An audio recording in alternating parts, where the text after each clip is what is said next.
Tot el procés de composició de música de Clitemnestra ha estat un procés intens i de feina molt consensuada entre l'Agustí i jo.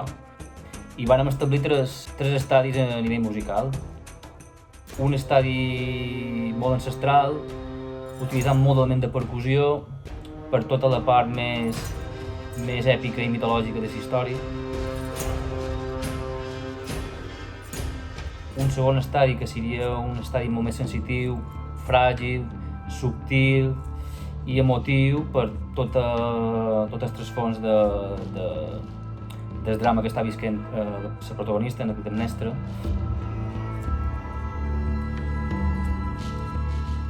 I un tercer estadi, que seria un estadi gairebé atmosfèric i tenebrós, per tota la part més obscura d'aquesta tragèdia.